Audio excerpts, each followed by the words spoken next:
singing on skis in Spain, and bands playing on top of hills in Topanga. I'm Tanya Hall for ZDNet, and joining me is Phillip Sonnleitner. He is the founder and CEO of MicMe. Welcome, Phillip. Thanks for having me. Tell us about MicMe. It sounds like every undiscovered musician's fantasy. Talk about it. Oh, that actually is a great introduction. So MicMe is basically a microphone. Looks like this thing. It's a small box. It's basically, so its focus is about how can one capture, produce, and distribute high-quality audio-video content, and was made for podcasters, bloggers, video makers, musicians.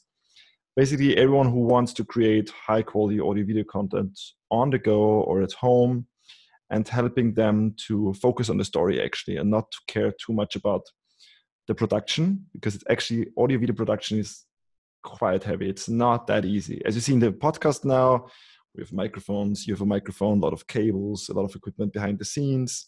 So how can one make the process of creating awesome things in a decent enough quality quite easy? And the first product is this microphone. It's a studio grade quality microphone.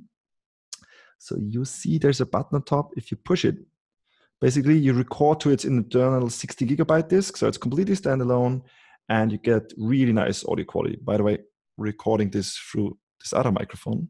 So you should hear quite good sound quality. It's as good as a $1,000, $2,000 microphone, but it doesn't stop there. So where it comes really handy is it works together with your smartphone. So we have a proprietary Bluetooth link to the MicMe app, which is kind of a quality of service protocol, which is patented worldwide, and it makes sure that all the audio is transmitted in sync. So basically you can record a video with your smartphone, but the audio is coming from the MicMe. And there's actually a reason for that, because you should pick up audio quite close to your mouth if you're speaking to the sound source, but the video looks nicer if you're further away. And there's actually a big jump. So we tried it out before, so we can actually try this out. So now you hear me talking through the MicMe. It's actually, how does it sound? It's good? Sounds great. It's very rich. So let's see how it sounds. So I'm switching back now to my internal microphone. So this is a MacBook Pro, which has actually quite good audio. So hear me now through the microphone. So they're a little bit further away, maybe 1 feet or 2 feet away, not too far, but still you should hear way more room. And if I'm switching back to my MicMe, it becomes way more rich and, more bass and stuff like that. So, and that's actually a quite silent room. So if you imagine this is on a street, you wouldn't understand a word if you're like 2, 3, 5 feet away. So, well, this is MicMe. Yeah. So talk about the underlying technology that powers MicMe. So if we see, so it's basically twofold. So the hardware technology of the MicMe microphone. So it's different if you have normal audio recorders like standalone, you get like, this is the microphone capsule being in normal standard audio recorders. And we basically built the first fully fledged phantom powered capsule.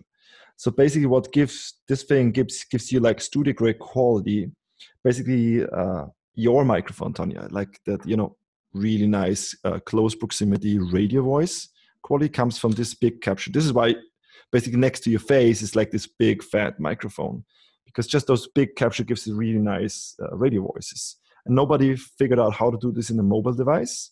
So this is the one thing. The other thing is how the wireless link works with smartphones.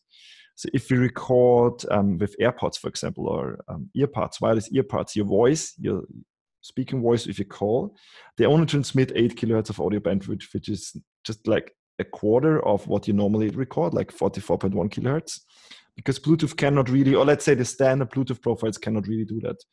And we did a proprietary protocol which delivers the full bandwidth. And if packets are lost in normal profiles, they're skipped. This is basically when you have a dropout in a call and you don't understand any word because you have a lot of dropouts.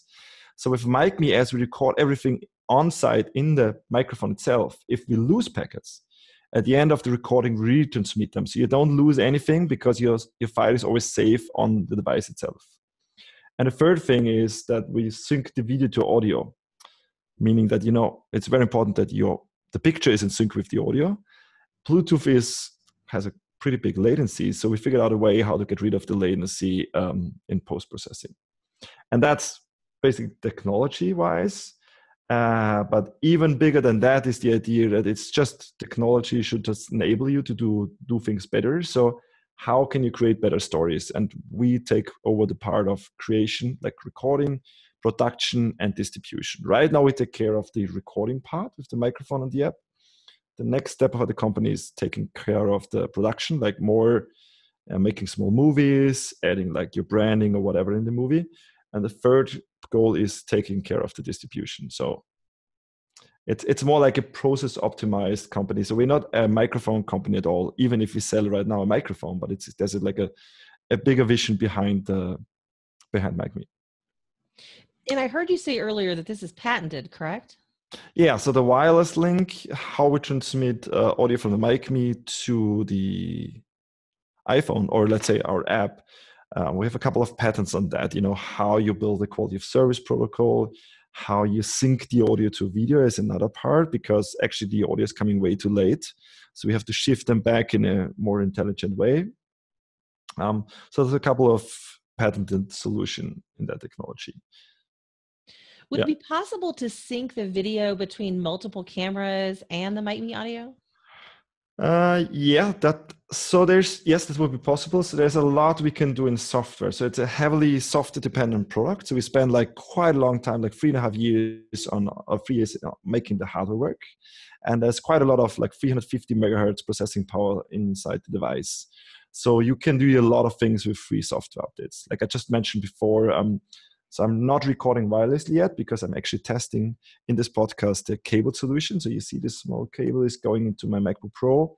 So it will become also a USB microphone. And actually recording this in 96 kilohertz right now. And so this gives it's a standalone audio recorder. It's a wireless microphone for a smartphone, and now it also becomes a USB microphone. And in future, we could link multiple microphones, but that's a little bit further down the line because we're still a small team. So we try to figure out, what is the best, where's the sweet spot, what are creators actually, what is the most important feature, the next most important features. And we had this crowdfunding campaign a couple of years ago. So this crowd or community gives us a lot of hints. So basically video making was one of the biggest requests because we only were focusing on audio wireless transmission first. So I never thought about making the video feature work. And then a lot of people said, like, why don't you combine this with video? Which makes a lot of sense. And the second biggest request is USB. And the third is live streaming. So integrate Facebook Live, YouTube Live, Periscope, and stuff like that. Yeah. You've been selling this for a while. What is your primary customers? Are they podcasters? Are they musicians? Do you have any data on that? Yeah, we have data on it. So, but there's this. So we invented it just for musicians, for singer-songwriters, like 4 years ago. And then we basically had a Kickstarter campaign and failed on Kickstarter because it was targeted from the communication point of view, just towards singer-songwriters, which is like, musicians are a smaller group and a niche within a niche. But exactly the same product, we found out that like actually only a third of our customers on Kickstarter were musicians. The other third were all speech kind related use cases, podcasters, journalists, even speech recording, like university guys, stuff like that. And the other third were video makers who tried to use the MicMe as a standalone recorder for their DSLR cameras. So when we found out about that like 2.5 years ago, we switched the campaign to those three major groups, so like music, video making, and all kind of speech related use cases. Is this available? You said iPhone. Is this available on Android yet? Not yet. So we tried to focus on iOS because a lot of creators are on the iOS side. And actually we learned that iOS, and there's multiple reports like that iOS uses Apple customers spend like way more on accessories. But actually like on the Indiegogo campaign, a lot of people want to use it on Android, but there's a problem with the Android audio framework. So more or less iOS and Android, what we learned. So we even started an Android app. And what we learned is they are basically on par like from the feature set. But unfortunately, Google is not really paying that much attention to the audio framework. They try to convince everybody in the next release there's a better audio framework. But we need like, as we can record multiple tracks, we need like real-time audio processing. And Android is not really focused on that. So it's quite weak on that side. So we hope pretty soon, and we tried to fix that on our side, but we were like way too small. And we decided, so let's go ahead and build the iOS app first, and hopefully Android will or Google will fix this quite soon. So we're still like fully committed to making an Android app because there's so many Android users out there, and we should give them a solution too.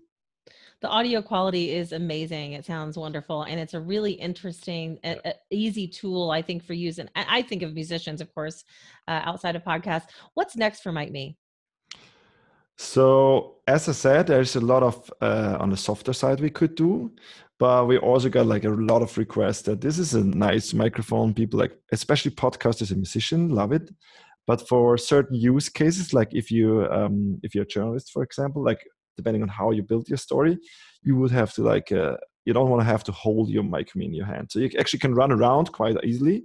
And check out our YouTube channel. There's like a bunch of videos what you can do crazy stuff with it. So we just recorded a singer on skis racing down the hill in Spain last week, or a band on top of the hill in Topanga overlooking LA.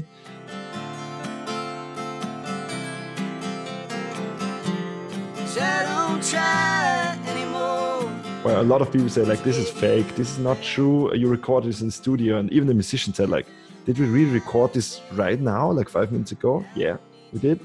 Just check out this video if you want to see like what we can do. But basically, this is great. But for other use cases, you want to have something you don't have to hold in your hand. So there's like a new hardware product in the pipeline for different use cases.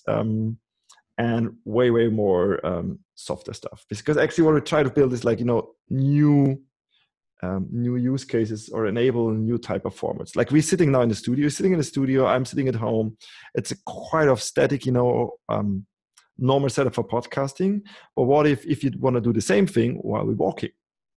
Then, the setup would be completely different. You cannot bring like all your studio stuff with me or with you because there's like, I don't know, a bunch of cables, I suppose. But we actually did this and had recorded like interviews while we're going or while you're on the skateboard, like similar to GoPro, who enable like a new type of content.